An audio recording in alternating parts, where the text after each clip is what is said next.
இனி உங்களுக்கு தெரிஞ்சிருந்துச்சா சார் மாகசெல்வான்னு ஒரு டைரக்டர் இருக்காரு சார். உடனே கூகுள் பண்ணு.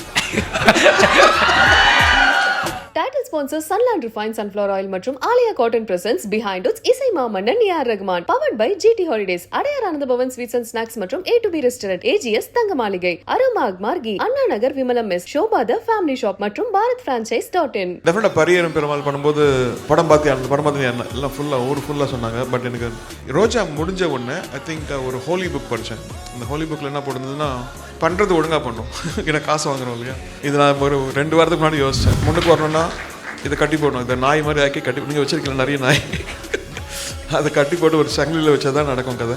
ஆஸ்கருக்கு கொடுக்குற படமே 75 படம் இருக்கும். அதில் நான் மெயினாக ஒரு 5 படம் பார்ப்பேன். ரொம்ப இன்ஃபீரியாரிட்டி காம்ப்ளெக்ஸ் சின்ன வயசில் நம்ம என்ன பண்ண போகிறோம் இந்த மாதிரி இந்த நினைவு ஆஸ்கர் வாங்கியிருக்கோன்றது பட் அதை எப்போ யூஸ் பண்ணுமோ அப்போ வச்சுப்பேன், அப்புறம் தூக்கி போட்டுருவேன். உதய் சார் உங்கள்கிட்ட சொன்னாங்க இந்த மாதிரி ஒரு படம் பண்ணுறேன் இப்படின்னு. டைரக்டர் மாகசெல்வாஜி சொல்லியிருப்பாங்க. இனி உங்களுக்கு தெரிஞ்சிருந்துச்சா சார் மாகசெல்வான்னு ஒரு டைரக்டர் இருக்காரு சார். உடனே கூகுள் பண்ணு. ஐ திங்க் டெஃபினட்டாக பரியரும் பெருமாள் பண்ணும்போது அந்த படம் பார்த்து எல்லாம் ஃபுல்லாக ஊர் ஃபுல்லாக சொன்னாங்க. பட் எனக்கு அந்த டைமில் பார்க்க முடியல. பிகாஸ் இந்த ஆஸ்கருக்கு கொடுக்குற படமே 75 படம் இருக்கும். அதில் நான் மெயினாக ஒரு 5 படம் பார்ப்பேன். அதில் இதெல்லாம் பார்த்து டிக் பண்ணுவேன். ஸோ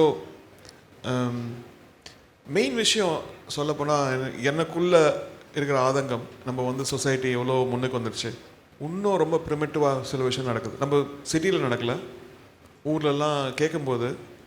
அண்ட் அந்த மாதிரி விஷயம் நீங்கள் ஒரு பொயட்டிக்காக ஒரு படமாக ஒரு ஹேட்ரட்டை வளர்க்காமல் ஒரு மனசை யங்கர் ஜென்ரேஷன் யோசிக்கிற மாதிரி யார் சொன்னாலும் அதை டெஃபினட்டாக நான் சப்போர்ட் பண்ணுவேன்.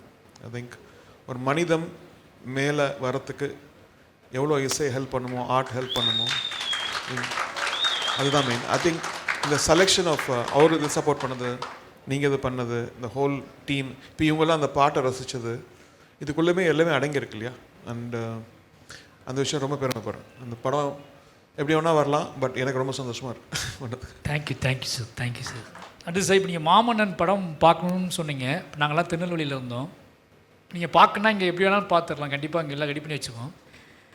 எதனால் திருநெல்வேலியில் போய் பார்க்கலாம்னா, உங்களுக்கு அவ்வளோ வேலைகள் அதிகமாக இருந்துச்சு, எனக்கு நல்லாவே தெரியும். நீங்கள் பிஸியாகவே இருந்தீங்க, நாடு விட்டு நாடு போய்கிட்டே இருந்தீங்க. பட் அந்த பிஸி ஷெடியூல்லையுமே நான் அங்கே பார்க்குறேன்னு சொன்னதுக்கான காரணம் எனக்கு புரியல. காரணம் ஒன்றும் இல்லை. ஐ திங்க் ஒரு படத்துக்கு உள்ளே போனோன்னா அதோட மேக்கர்ஸ் அவங்ககிட்ட நம்ம பேசணும், அவங்க கூட பழகணும், அவங்க கூட சாப்பாடு சாப்பிட்ணும். அது பண்ணும்போது இன்னும் உள்ளுக்குள்ளே இருக்கிற ஆன்மாவில் என்ன ஆதங்கம் இருக்கும் அது நம்மளுக்கு தெரியும் இல்லையா. ஒரு ஜாப் மாதிரி இல்லாமல் நீங்கள் ஸ்டுடியோ வந்துட்டு போகலாம், நிறைய பேர் வந்துட்டு போகிறாங்க. ஒரு கூட ஹேங் அவுட் பண்ணும்போது நீங்கள் யார் எனக்கு தெரியும், ஒருத்தரோட ட்ராவல் ஆகும்போது இல்லையா. அதனால தான் வந்தேன். சினிமாவோட என்னோடய அடுத்த கட்டத்துக்கு நான் என்ன மாதிரி சென்ஸு அல்லது என்ன மாதிரியான விஷயங்களை வளர்த்துக்கிட்டா இன்னும் நான் நான் செய்கிற வேலையை இல்லை நான் செய்கிற வேலையை. செம்ம கொஸ்டின் அது ஆன்சர் ரெடியாக இருக்குது, அப்புறம் தனியாக சொல்ல அப்படிங்களா சார்? ஆமாம், தேங்க்யூ சார். இது நான் ஒரு 2 வாரத்துக்கு முன்னாடி யோசித்தேன் சொல்லி, நீங்கள் இப்போ கேட்டீங்க. Thank you sir. ஓகே, நீங்கள் தனியாக இருக்கும்போது நீங்கள் மியூசிக் பண்ணிட்டு எம்மாவது போர் அடிச்சிருக்கா? போர் அடித்தா என்ன ஃபீல் பண்ணுவீங்க? உங்களை எப்படி ரிலீவ் பண்ணிக்குவீங்க? ஆக்சுவலி நம்ம மைண்டுக்குள்ளே தான் உலகமே இருக்குது. இந்த மனசை கட்டுப்படுத்துறது தான் உலகத்தை கட்டுப்படுத்த முடியும் இல்லையா. அதுதான் முதல்ல சின்ன வயசில் கற்றுக்கிட்டதே. இப்போ மனசை கட்டுப்படுத்த முடியலன்னா அவங்க ஒன்றுமே பண்ண முடியாது. அதில் கெட்ட பழக்கம் வந்துடும், அதுக்கப்புறம் ஒழுங்காக உட்காந்து பண்ண மாட்டோம், ஒரு அந்த பேஷனே போயிடும் வாழ்க்கையில். ஸோ மெயினாக ஒருத்தர் முன்னுக்கு வரணும்னா இதை கட்டி போடணும், இதை நாய் மாதிரி ஆக்கி கட்டி, நீங்கள் வச்சுருக்கல நிறைய நாய், அதை கட்டி போட்டு ஒரு சங்கிலியில் வச்சா தான் நடக்கும் கதை. அது மிச்ச பேர் பண்ணக்கூடாது, நம்மளே பண்ணிக்கணும் நம்மளே. அண்டு ஸோ அதுதான் விஷயம். அதில் ஸோ என் மனசுக்குள்ளேயே ஒரு சொர்க்கம் நரகம் எல்லாமே உள்ள மைண்டில் இருக்குது. அதுக்கப்புறம் இந்த உலகம் இருக்குது, அப்புறம் கண்ணை முன்னா மலைகள் தெரியும், கடல்கள் தெரியும், அப்புறம் நேச்சர் தெரியும். ஸோ அது மாதிரி நம்ம மனசை நம்ம வளர்த்துட்டோம்னா ஐ திங்க் நம்ம வெளியே பற்றவில்லை, மனசுக்குள்ளேயே இருக்கலாம். அண்ட் அதுதான் அங்கே இசையில் வருது. இப்போ அந்த மாதிரி இருக்கிற இமேஜினேஷன் தான் நம்மளோட தாட்ஸ், அப்புறம் நம்மளுடைய இப்போ நான் போடுற கலர்ஸ், அந்த மியூசிக்கல் ஆர்கெஸ்ட்ரேஷன் ஒரு இல்லைனா ஒன்றுமே வராதில்ல, எல்லாமே அதே மாதிரி தானே வந்திருக்கும். எதுக்கு இங்கேருந்து பறக்கணும் அப்படின்னு போகும்போது ஒரு அந்த கார்டு மாறுறதோ, இல்லை அந்த ராகம் மாறுறதோ, அந்த அரேஞ்ச்மெண்ட் மாறுறதோ எல்லாமே மைண்டில் இருக்க இமேஜினேஷன் தான்.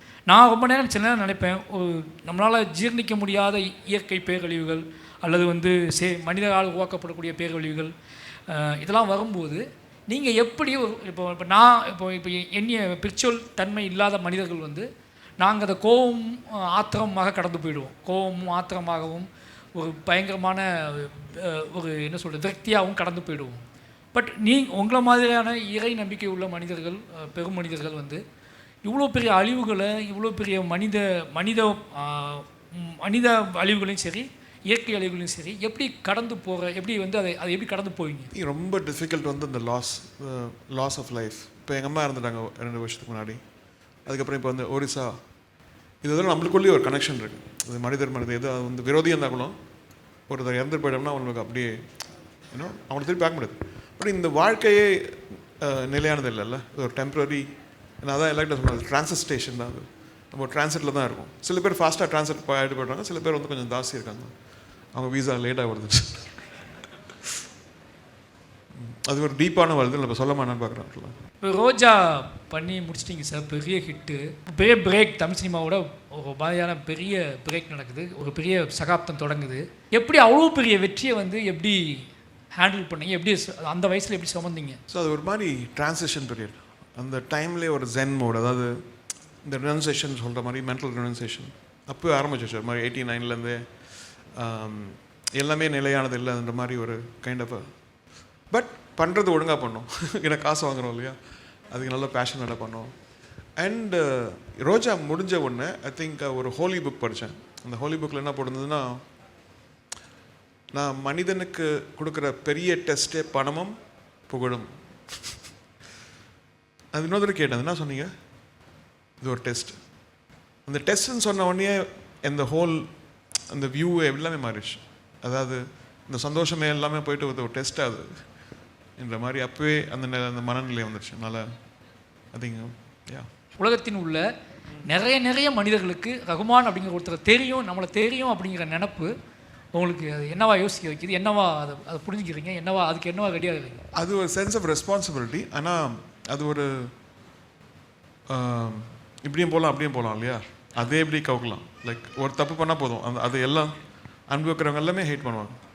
அண்ட் அந்த உண்மையை புரிஞ்சுட்டா போதும் நம்ம. நீங்கள் ஆஸ்கார் வாங்கினதுக்கப்புறம் உங்களுக்கு பொறுப்புகள் அதிகமாகிடுச்சின்னு நினச்சிங்களான்னு கேட்டிருக்காங்க. அது இல்லாமல் ஆஸ்காருக்கு முன்பின் ஏஆர்ஆர் அவள் இசை எந்த அளவுக்கு எவால்வ் ஆகிருக்கு அப்படின்னு அவங்க கேட்டிருக்காங்க. அது இசைன்றது வந்து அதே ஜீவன் தான். அது சப்போஸ் அரேஞ்ச்மெண்ட்டோல நம்மளுக்கு கிடைக்கிற அக்சசபிலிட்டி, அதாவது ரிசோர்ஸ்ஃபுல். இப்போ ஒரு ஆர்கெஸ்ட்ரா கிட்ட போனால் அவன் ஒத்துக்கிறான். இப்போ இஸ் ஆஸ்கர் வின்னிங் கம்போசர். இப்போது லண்டன் ஃபிலார்மோனிக்கோ இல்லை வாஷிங்டன் சிம்ஃபனியோ இல்லை எல்ஏ சிம்ஃபனியோ. அண்ட் இப்போது ஃபிர்தோஸ் துபாய் எக்ஸ்போ சிட்டியில் வந்து ஒரு ஃபிர்தோஸ் ஸ்டுடியோ அமைச்சு அங்கே ஃபுல்லாக ஒரு 50-60 பேர் விமன் ஆர்கெஸ்ட்ரா ஃபார்ம் பண்ணியிருக்கோம், ஃபிர்தோஸ் ஆர்கெஸ்ட்ரான்னு சொல்லிட்டு. இதெல்லாம் ஐ திங்க் அங்கே இருக்குதான், அந்த ஸ்டுடியோவில் தான் ஆஸ்கரே இருக்குது ஆக்சுவலி, ஷோ கேஸ் மாதிரி. ஸோ இந்த மாதிரி ஆக்சஸ் அவங்களுக்கு வந்து ஒரு அங்கீகாரம் இந்த ஆஸ்கர்னால சொல்லலாம். அதை மீறி வந்து நம்ம ஒழுங்காக தான் கொடுப்போம் ஆக்சுவலாக. பட் அது ஒன்று. அதுக்கப்புறம் எனக்கு ரொம்ப இன்ஃபீரியாரிட்டி காம்ப்ளெக்ஸ் சின்ன வயசுலேருந்து. நம்ம என்ன பண்ண போகிறோம்ன்ற மாதிரி அந்த. ஸோ இது வந்து நம்மளுக்கு அந்த லோவர் செல்ஃப் எஸ்டீம் வரும்போது இந்த நினைவு நம்ம ஆஸ்கர் வாங்கியிருக்கோன்றது வந்து. பட் அது எப்போ யூஸ் பண்ணமோ அப்போ வச்சுப்பேன், அப்புறம் தூக்கி போட்டுருவேன். Thank you sir. இது என்னோட கொஸ்டின் சார். நீங்கள் ஒர்க் பண்ணும்போது நான் பின்னாடி வந்து பார்த்துருக்கேன். நீங்கள் ஒர்க் பண்ணும்போது உங்களோட மனநிலை இந்த ஸ்க்ரீனில் விஷுவலில் படம் ஓடிட்டு இருக்கும்போது நீங்கள் அந்த படத்தை பார்த்து நீங்கள் ஒர்க் பண்ணுறதை நான் பின்னாடி உட்காந்து பார்த்துட்டே இருந்திருக்கேன். நான் நினைப்பேன் அப்போல்லாம் இதில் இப்போது நம்ம படம் வந்து ரொம்ப சீரியஸாக இன்டென்ஸாக இருக்குது. அதனால் நீங்கள் வந்து ஒரு பெரும் வைபோட நீங்கள் யாரையும் திரும்பி பார்க்காம நீங்கள் அப்படியே ஒர்க் பண்ணிகிட்டே இருந்தீங்க. அது ரொம்ப பயங்கரமாக எனக்கு வந்து என் லைஃப்பில் மறக்க முடியாத அனுபவம் அது. ஏன்னா உங்கள் பக்கத்தில் உட்காந்து உங்கள் பின்னாடி உட்காந்து உங்களோட உடம்பு அசைவு, மனசு அசைவு எல்லாத்தையும் பார்த்துட்டே இருந்தேன். நான் நினச்சேன், அப்போ சும்மா நினச்சேன், இப்போ இதில் ஒரு காமெடி படம் ஓடிட்டு இருந்தால் சார் எப்படி உட்காந்துருப்பாரு அப்படின்னு யோசித்தேன். ஏன் நிறைய காமெடி படத்தை நீங்கள் பண்ணியிருக்கீங்க. பொதுவாக இந்த மாதிரி இன்டென்ஸான படங்கள் பண்ணும்போது நீங்கள் தனியாக உட்காந்து நீங்கள் அந்த வைப்பில் பண்ணுறீங்க. ஒரு காமெடி படம் ஒர்க் பண்ணும்போது எந்த மாதிரி அப்படி இருப்பீங்க? அதை பார்க்கும்போது அந்த உலகத்துக்குள்ள எப்படி பிரவேசிப்பீங்க? அதே சீரியஸ் தான் இருக்கும். லைக் அதே சீரியஸ்னஸ். பட் உள்ளுக்குள்ளே வந்து நம்ம ஒரு காமெடி ஸ்க்ரீனில் நடக்குதுன்னா அதை நம்ம ரிப்பீட் பண்ண தோணுது. அது ஏற்கனவே இருக்குது, அதுக்கு என்ன நம்ம ஆட் பண்ண முடியும், எப்படி எலிவேட் பண்ண முடியும், அதுதான் யோசிக்கலாம். சார் காமெடி படத்துக்கு மியூசிக் பண்ணுறதுக்குல எனக்கு சிரிச்சுட்டே பண்ணுவோம்னு இப்போ இல்லை சார் இப்போ இவங்க சிரிச்சிட்டு இருக்காங்கல்ல, இப்போ நிறைய சிரிச்சாங்கல்ல, இது என்ன மியூசிக் போடுவீங்க சார்? சிரிச்சுட்டே இருந்தாங்க எல்லாருமே. எனக்கு அது ரொம்ப ஆச்சரியமாக இருக்கு. அதனாலே நான் காமெடி படம் காமெடி சீன் யோசிக்கவே பயமாக இருக்குது. இப்போ ஒரு இன்டென்ஸான சீன் எடுக்கும்போது என் மனசுக்குள்ள நமக்கே ஒரு இசை வருது, ஏதோ நம்ம கேட்ட இசை வருது. இப்போ நான் வந்து அதெல்லாம் பரவாயில்ல, ஒரு சீரியஸ் இருந்து சிரிச்சா தான் ப்ராப்ளம் வரும். அது சீரியஸாக சீன் போய் நம்ம சிரிச்சுட்டே போகிறோம்னா ஐயோ, அது மாதிரி நிறைய நடந்திருக்கு. இல்லை உங்கள் படத்துக்கு ஆகலாம். இல்லை சார், நான் நினச்சது நான் வந்து படம் ஷார்ட் எடுக்கும்போதெல்லாம் எனக்கு ஒரு மியூசிக், உங்கள் மியூசிக் வந்து இப்போ மாமன்னன் வந்து நம்ம லேட்டாக தான் ஒர்க் பண்ணுறோம், இது கம்போஸ், இது பேக்ரவுண்ட் மியூசிக். பட் ஆனால் எனக்கு வந்து ஷார்ட் எடுக்கும்போதே உங்கள் படத்தில் உள்ள பேக்ரவுண்ட் மியூசிக் நிறைய வச்சுக்கிட்டேன் மனசுக்குள்ளே. ஒவ்வொரு ஷார்ட் எடுக்கும்போதே நான் ஏற்கனவே உங்கள் படத்தில் இருந்து நான் ஷூட்டிங் போகிறதுக்கு முன்னாடியே உங்கள் படத்துலேருந்து எனக்கு பிடிச்ச பேக்ரவுண்ட் மியூசிக் நிறைய எடுத்து மண்டைக்கு வச்சுக்கிட்டேன். ரொம்ப இன்டென்ஸான பொலிட்டிக்கலான நிறைய படங்களோட மியூசிக்கை எனக்குள்ளே வச்சுக்கிட்டு தான் நான் ஷூட் பண்ண போனேன். அப்போது ஒரு ஷார்ட் கம்போஸ் பண்ணும்போதே நான் வந்து முடிவு பண்ணிவிடுவேன், அந்த ஷார்ட்டோட லென்த்து வேல்யூஸ் எல்லாத்தையும் முடிவு பண்ணி நான் இப்போ ஷார்ட்டோட லென்த்தையும் வேல்யூவையுமே உங்கள் மியூசிக்கை மண்டைக்குள்ளே வச்சு தான் முடிவு பண்ணேன் இந்த படத்துக்கு. பெரிய பெருமாள் கர்ணன் அப்படி பண்ணதில்லை, ஏன்னா அது ரொம்ப லைவாக எடுத்தேன். ஆனால் இந்த படம் மெனக்கெட்டு உங்கள் மியூசிக்கை மனசுக்குள்ள வச்சுக்கிட்டே தான் ஷூட் பண்ணேன். அப்போ நான் யோசித்தேன், நம்ம இதை எடுத்துட்டோம் இன்டென்ஸாக ரொம்ப அமைதியாக இருக்கும்போது. பட் ஒரு காமெடி படம் பண்ணுற டைரக்டர் வந்து என்ன மாதிரியான சென்ஸாக எனக்கு தெரியல, அதனால் கேட்டேன் சார் உங்களுக்கு தெரியுங்க. எனக்கு என்னென்னா அப்போ ஆசையாக தோணுச்சு, இப்போ காமெடி படம் கமர்ஷியல் படம் எடுக்க டைரக்டர்ஸ் வந்து இது எப்படி ஹேண்டில் பண்ணுவாங்க. இப்போ சார்கிட்ட போகும்போது மியூசிக்காக கண்ணுவாங்க, மியூசிக்கே இல்லாமல் காமெடி பண்ணிட்டு வந்துவாங்கல்ல. ஆக்சுவலி இப்போ ஒரு படம் பண்ணிட்டுருக்கேன், காந்தி டாக்ஸ்ன்னு சொல்லிட்டு. படம் ஃபுல்லாக சைலண்ட், டைலாக்கே கிடையாது. ஸோ அவங்களுடைய ஒவ்வொரு அசைவும் மியூசிக்கில் ஆனால் எல்லா உணர்ச்சியும் இருக்கும், எல்லா உணர்ச்சியும் இருக்கும். அதில் ஒரு மாதிரி பேத்தோசம் இருக்கும், காமெடியும் இருக்கும். அதான் இது அந்த டைரக்டர் சொன்னேன், ஏன் இந்த படத்தை ஒத்துட்டேன், இதை எக்ஸ்ட்ராடினரியாக பண்ணோம் இல்லை பண்ணவே கூடாது, நடுவில் ஒன்று இல்லை, நல்ல அவர்கிட்ட அனுப்பிச்சிருக்கேன், இன்னும் ஒரு மாதம் டைம். அதான் ஒருத்தர் கேட்டேன், ஒரு அமைதியாக இருந்தார் ஸ்டுடியோவில், அவர் யாருன்னு கேட்டேன், கார்த்திக்கிட்டேன். அவரை தான் காந்தி டாக்ஸ் வந்து டைரக்டரு. அது டைலாக்கே இல்லாத படம், அதான் அமைதியாகவே இருக்காரா. ஆனால் பேசி நான் பார்த்ததே இல்லை. கோயிங் வித் ஃப்ளோ எந்த அளவுக்கு உங்கள் வாழ்க்கையை பாசிட்டிவாக வச்சுருக்கு, பிளான் பண்ணி செய்கிற விஷயம் சொதப்பி இருக்கான்னு கேட்டிருக்கேன். நிறையா பிளான் பண்ண தான் சொதப்போம், பட் ப்ரிப்பரேஷன் வேறு, பிளானிங் வேறு. அதில் மீன் ஃபார் மீ ப்ரிப்பரேஷன் தான் ஒரு இப்போ உங்கள் இது வருது. ஸோ எப்படின்னா ஆக்சுவலி ஒரு படத்துக்கு மியூசிக் பண்ணணுன்னா அது வந்து 4 நாள்லையும் முடிக்கலாம், ஒரு நாளில் முடிக்கலாம், ஒரு மாதத்தில் முடிக்கலாம். அது எவ்வளோ பேலன்ஸ், எவ்வளோ குவாலிட்டி கொடுக்கணும், எவ்வளோ நம்ம வந்து டார்ச்சர் பண்ணக்கூடாது. ரிலீஸ்க்கு இப்போ 4 நாள் இருக்கா, உங்களுக்கு லக்கி 4 நாளுக்கு முன்னாடியே முடிஞ்சிச்சு.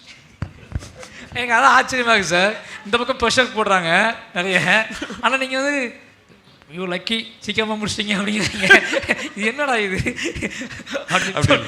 அப்படி இல்லை, இப்போ இது சாத்தியம் இல்லையா, இன்னும் நல்லா பண்ணலாம்னு சொல்கிறது ஒரு சாத்தியம் தான். நீங்கள் ஒரு இவ்வளோ நாள் தமிழ் சினிமாவில், இவ்வளோ நாள் இந்தியன் சினிமாவோட ஒரு ஐக்கானாக இருக்கீங்க. இப்போ வர யங் ஃபிலிம் மேக்கர்ஸ்க்கு வந்து நீங்கள் வந்து ஒரு விஷயம், இதை இப்போ இன்றைக்கி இருக்கிற சூழலில் இனிமேல் நம்ம சினிமா என்னவா ஆர்ட் ஃபார்ம், சினிமான்னு இல்லை, மக்களுக்கு பயன்படக்கூடிய, மக்களோட ரொம்ப கனெக்ட் ஆகக்கூடிய ஆர்ட் ஃபார்ம் என்னவா இருக்கணும்? ஒன்று இருக்குது, நம்ம கமர்ஷியல் சக்ஸஸ்னால ஒரு பிரிவினை உண்டாக்கி நிறைய பேர் அடித்து சேர்த்து அது மாதிரி இருக்கிற கண்டிப்பாக எனக்கு பிடிக்காது. ஏன்னா ஒரு உயிரும் ஒரு மதிப்பும் வந்து அது சாவறதுனால ஏழைங்க தான் சாவாங்க, அது பிடிக்காது எனக்கு. அண்ட் ஒரு sense of art, sense of beauty develop பண்ணி வர ஜென்ரேஷனுக்கு ஒரு ஹோப் தந்தால் நல்லாயிருக்கும்னு தோணுது. அவங்க வந்து ஜஸ்ட் இந்த ஃபேன் அந்த ஃபேன் இல்லாமல் அவங்க வாழ்க்கையை வேஸ்ட் பண்ணாமல் அவங்க வளர்ந்து இந்த நாட்டை வந்து உலகத்துலேயே இருக்க பெஸ்ட் நாட்டாக ஆக்கணும், நம்ம மொழியை இந்த உலகத்துலேயே இருக்க பெரிய மொழியை ஆக்கணும்.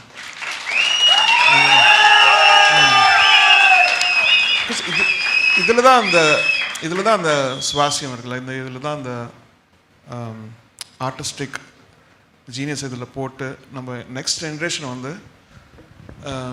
அந்த வெறும் மென்டல் சூயிங்கம் மாதிரி அவங்களுக்கு கொடுக்காம அவங்களோட சிந்தனையாளர்கள், அவங்க வந்து பெரிய ஆர்டிஸ்டாக, அவங்க பெரிய ரைட்டர்ஸாக, அவங்க பெரிய லீடர்ஸாக வரணும்னு ஆசைப்பட்றேன். அதான் எப்பவுமே கம்ப்ளைனிங் மாதிரி இல்லாமல் they should go ahead of every thing.